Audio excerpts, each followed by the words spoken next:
ఏం పేరు బాబు పేరు? ఈ అమ్మాయికి ఎంత వస్తుందమ్మా ఇప్పుడు? రేపు పొద్దున మన ప్రభుత్వం వచ్చాక 6,000 ఇప్పిద్దాం.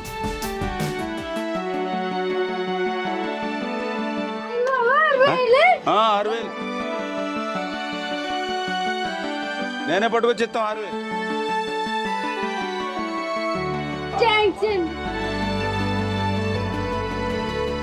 కొంచెం బాగానే ఉంటుందా?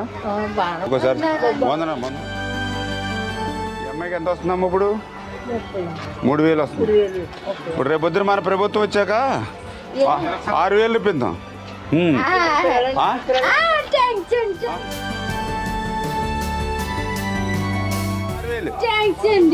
మీ ఇంటికే పట్టుకొచ్చి ఇస్తాం. ఇంటికే పట్టుకొచ్చాం 6,000. ఇవన్నీ మన ఇంటికి వస్తాయి ఈ పథకాలన్నీ. గ్యాస్ కూడా ఫ్రీ.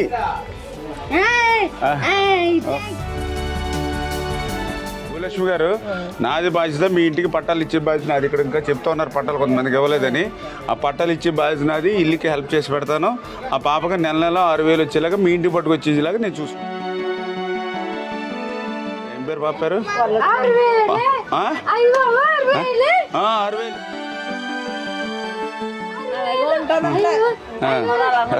6,000. నేనే పట్టుకొచ్చి ఇస్తాం 6,000. మీ అందరికీ మా ఉగాది శుభాకాంక్షలు.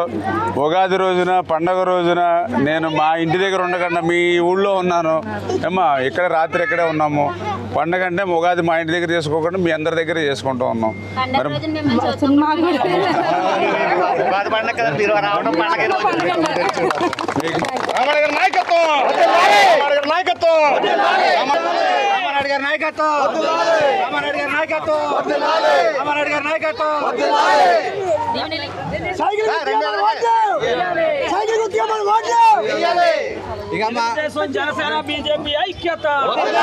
తెలుగు ప్రజలందరికీ కూడా ముందుగా ఉగాది నామ శుభాకాంక్షలు తెలియజేసుకుంటూ ఉన్నా. ఈ యొక్క కొత్త సంవత్సరం అంతా కూడా ప్రజలందరూ కూడా ఆయురారోగ్య ఐశ్వర్య ఆనందోత్సాహాలతో ఆరోగ్యంగా ఉండాలని మనస్ఫూర్తిగా కోరుకుంటూ, ఏదైతే ఈ సంవత్సరంలో ఈ యొక్క రాబోయేటువంటి నెలలో జరిగేటువంటి ఎన్నికల్లో ప్రజలందరూ కూడా ఒక ప్రజాప్రభుత్వాన్ని ఏర్పరచుకునేలాగా, తద్వారా మరి ఏదైతే ఆంధ్రప్రదేశ్ రాష్ట్రానికి ఒక మంచి రోజులు రావాలని మనస్ఫూర్తిగా ఈ ఉగాది సందర్భంగా రేపు రాబోయేటువంటి తెలుగుదేశం, జనసేన, బీజేపీ ప్రభుత్వంలో మళ్ళీ ఈ రాష్ట్రానికి ఒక రాజధాని రావాలి, ఒక పోలవరం పూర్తవ్వాలి, పరిశ్రమలు రావాలి, పారిశ్రామికవేత్తలు రావాలి, విద్య రావాలి, ఉద్యోగం రావాలి, ఆరోగ్యం రావాలి, ఉపాధి రావాలి.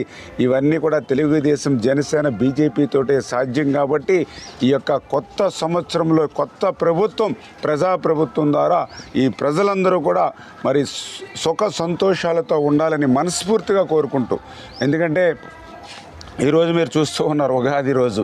మరి ఈరోజు ఉగాది రోజు కూడా ఈ మేడపాడు గ్రామంలోనే రాత్రి ఇక్కడే బస చేసి మళ్ళీ తెల్లవారుజామునే ఇంటింటికి వెళ్ళి వాళ్ళ కష్ట సుఖాలు తెలుసుకుని, వాళ్ళకి పెన్షన్ రావట్లేదని అంటే రేపు జూలై నుంచి మీకు పెన్షన్ ఇచ్చేటువంటి బాధ్యత నాది అని, ఏదైతే మాకు రేషన్ కార్డు ఆగిపోయిందని ఇక్కడే ఈ ఇంటామే చెప్తే రేషన్ కార్డు ఇచ్చే బాధ్యత నాది, ధైర్యంగా ఉండు అమ్మ అని ఆవిడకి చెప్పడం. కానీ ఏదైతే ఇప్పుడు ఒక అవ్వ కనిపిస్తే మరి ఇప్పుడు పెరిగిపోయినటువంటి ఖర్చులకి డబ్బులు సరిపోవట్లేదని అంటే, లేదమ్మా నీకు పింఛను 4,000 రూపాయలు పెంచి ఈ 3 నెలలు కూడా ఆ 1,000 రూపాయలు కలిపి మొత్తం 7,000 రూపాయలు నీకు జూలై 1వ తేదీన అందిస్తామని ఆవిడకి ఒక భరోసా ఇచ్చి, ఇప్పుడే ఒక దివ్యాంగులు కనిపిస్తే మీరు పాపం పనులు చేసుకోలేకపోతూ ఉన్నారు, తల్లిదండ్రుల మీదో మరి బంధువుల మీద ఆధారపడి ఉన్నారు, మీకు 6,000 రూపాయలు పింఛను రేపు మన తెలుగుదేశం, జనసేన, బీజేపీ ప్రభుత్వంతో వస్తుందని పాపం ఆ దివ్యాంగుల తల్లికి చెప్తూ ఉంటే ఆ కళ్ళల్లో కనిపించేటువంటి ఆనందం. అంటే నేను ఎందుకు చెప్తున్నా అంటే, తెలుగుదేశం, జనసేన, బీజేపీ నాయకులనంటే ప్రజల పక్షాన ఉండేటువంటి నాయకులు. మాకు ఈవేళ పండుగ అయినా పబ్బం అయినా ప్రజలతోటే పనిచేసి ప్రజలతోటే మమేకమయ్యేటువంటి నాయకులు.